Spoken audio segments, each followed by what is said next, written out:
Hey everybody, Nick Espinoza, your chief security fanatic here, and it is Sunday, so we are doing breaches of the week, and this week was no different. I swear, supply chain breaches, healthcare breaches, all kinds of breaches everywhere. But before we dive in, I want to thank, as always, the people that sent me a good chunk of this information, and that would be Jacqueline Wolf, Joe DiBiase, Leonard Schreier, and Susan Delgado. Thank you very much, and please keep sending those tips my way.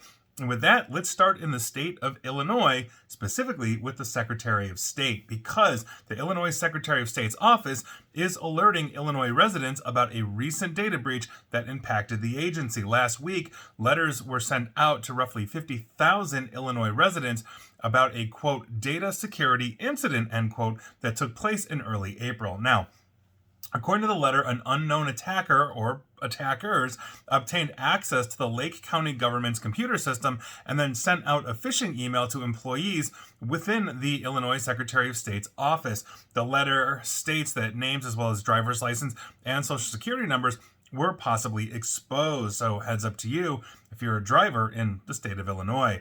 Moving on, let's talk about SAVE-RX. That's SAV-RX. Nearly 3 million people have had their sensitive information leaked during an October cyber attack, according to basically SAVE-RX, which is a prescriptions management company. Now, in filings with regulators last week and a notice on their website, they mentioned that names, addresses, eligibility data, and insurance identification number, as well as social security numbers, were accessed when the attackers breached their network on October 3rd. So heads up to you if you use SAVE-RX for, I assume, all of your RX savings. Moving on, let's talk about U.S. enterprise risk intelligence and crisis management software provider known as Everbridge. Now, they confirmed having their corporate system breached following an attack leveraging information obtained from a previous phishing campaign against its employees. Now, infiltration of such systems on May 21st enabled the attackers to compromise some of the firm's business-related data, including admin user instances, Everbridge service subscriptions, and enabled access methods, according to Everbridge, which counts basically the U.S. Army, the government of Australia, and as well as the government of Norway as more of their 6,500 clients around the world. So obviously this is not good. We're probably going to see a lot of fallout from this, and it'll be yet another supply chain breach that I'm trying to keep up with. And I've got a million of them that I'm doing that with. So with that, let's head back to Illinois and talk about the University of Chicago's Medical Center. Now, basically, the University of Chicago's Medical Center said that a number of employees were impacted by its data breach. Now, they said in a statement that it was, quote, recently the victim of an email security incident, end quote, that allowed access to personal information. The university did not say how many people were impacted, but they did say the information obtained from the accounts included first and last names, date of birth, social security, passport numbers, driver's license and ID numbers, financial information, including credit and or debit card numbers and PIN codes, and patient information, including patient ID numbers, hospital account record numbers, health insurance information, health information and about diagnosis and treatments, and prescription information. So basically, if you've even looked sideways at the University of Chicago's Medical Center, apparently somebody else knows that shouldn't. Moving on, let's talk about First American. This is a major insurance company. They confirmed a ransomware attack that led to the loss of sensitive data for thousands of people. Now, the cyber attack, which occurred in late December of last year, forced First American to shut down some of its systems, including its website. The company later reported to the SEC in an 8K filing that ransomware had compromised its systems and likely resulted in the theft of sensitive information.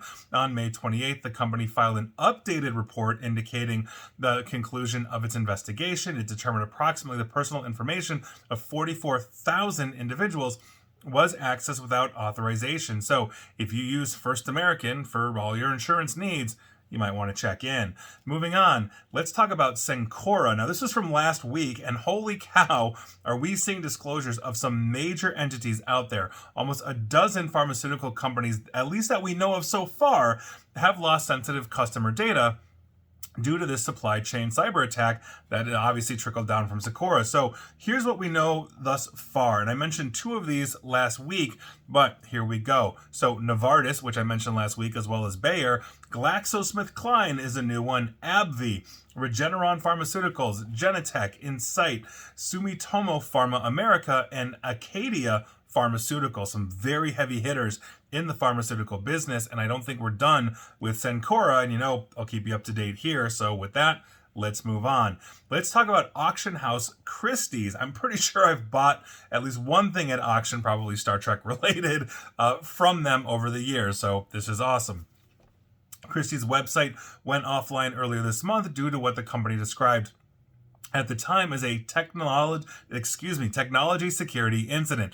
Now, the cyber attack was launched just as the auction house attempted to sell high-value items worth an estimated $840 million. That's a huge auction. Now, while the incident prevented potential buyers from viewing the auction item on Christie's websites, people could still make bids, and the event was considered a success. It now appears that the incident was a result of an attack conducted as part of a relatively new ransomware operation known as Ransom Hub. A screenshot posted by the attackers suggested that they have obtained a database containing personal information such as name, date of birth, address, nationality, and data from identification documents such as passports. Looks like I'm going to have to check in on that one. Moving on. Let's head on down to Louisiana and talk about the St. Landry Parish School Board, because individuals whose sensitive information was made public after a July 2023 attack on the St. Landry Parish School Board were not notified for 5 months. Now, that's long after the state law mandates, and only after, for the record, a newspaper investigation prompted Louisiana Attorney General's office to contact the district and also warn school officials of their obligations. And so there you go. I don't have much more details with that, but if you're part of the Landry Parish School District or part of their school board, you definitely want to check in on that. But for the record, this is why we have disclosure laws, so people aren't out there and getting their identity stolen because you got breached. So here we are. Moving on. Let's talk about Truliant Federal Credit Union. I guess they're true and reliant, but not so much this week, because a spokesperson said that a data breach happened at the end of April. Now, it's unclear how many people were affected, but if you're a Truliant customer, you definitely want to check in. Now, the spokesperson said that a third-party company that Truliant uses, Doxum, is actually responsible. So this is a data breach via supply chain.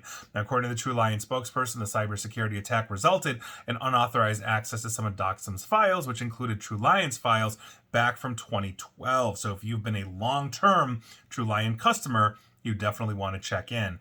And now it's time for our mini segment, simply entitled, if you had just spent money on cybersecurity, you wouldn't be getting breached and you wouldn't be having your reputation ruined. And first up is California North State University.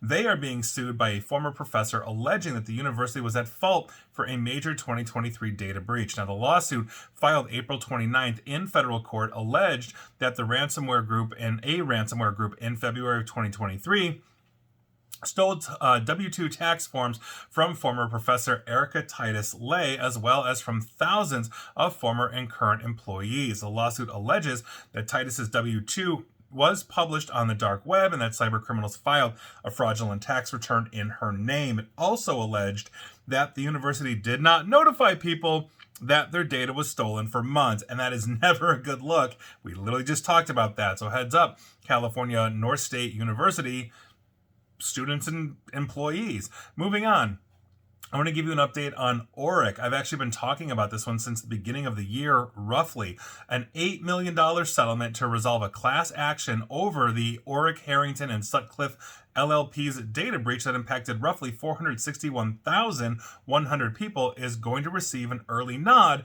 from a federal district court. Now, Judge Susan Ilston is taking the consolidated class's unopposed motion for preliminary approval of the proposed settlement under consideration. She indicated that she will give the agreement its first green light at a virtual hearing in the U.S. District Court for the Northern District of California this upcoming Friday. Quote, "In general, my preliminary view is to approve what you've suggested," according to Judge Ilston. So obviously that's a huge thing. Oric has been going on for quite some time, and there's been a lot of fallout as a result of that data breach. So here we go. Heads up to you if you're an Orc customer or member or client, I guess, if you will. And so those are the two this week. Wasn't a long week for this one, but if those two had just spent money, they could have improved their cybersecurity and they wouldn't have ruined their reputation.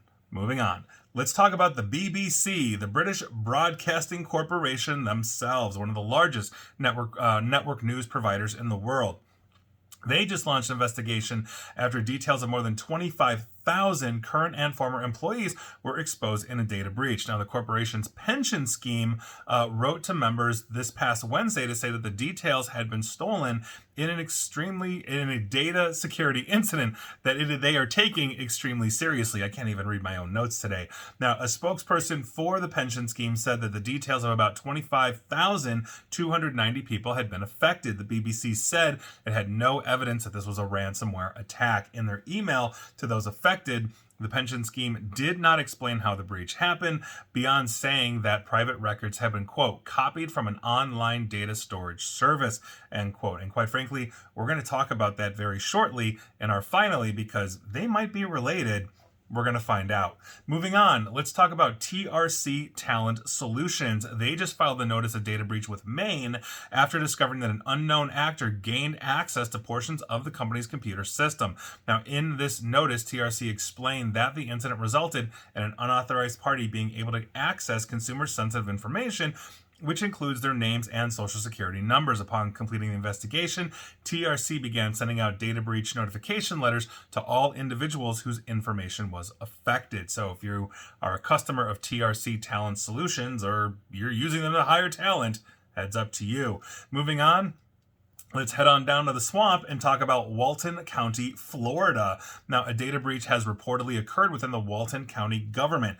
During Tuesday's commission meeting, a resident approached the podium during public comment to question why residents had not been informed about the data breach. The ensuing discussion among commissioners revealed that a list of county staff emails had been leaked. Now, acting county attorney Clay Atkinson confirmed that this is pending an investigation into this breach. So heads up to you if you have anything to do with the Walton County government down in Florida, you may be exposed. Moving on, let's talk about the city of Kalamazoo, Michigan, because they're saying that they were hacked. City officials notified all staff of a data breach impacting about 250 current and former employees, according to Kalamazoo communications manager Michael Smith in a statement. Now, the breach involved 2 former city employees and was discovered on March 28th by local law enforcement after records related to the city's Human Resources Department were found during a search warrant. So it looks like this might have been physical breach, and meaning paper documents might have been found where they shouldn't have been found. Now, these documents contain social security numbers, driver's license numbers, and in certain instances, passport and military IDs. So heads up to you if you're in the city of Kalamazoo. 1, cool name. 2, good luck.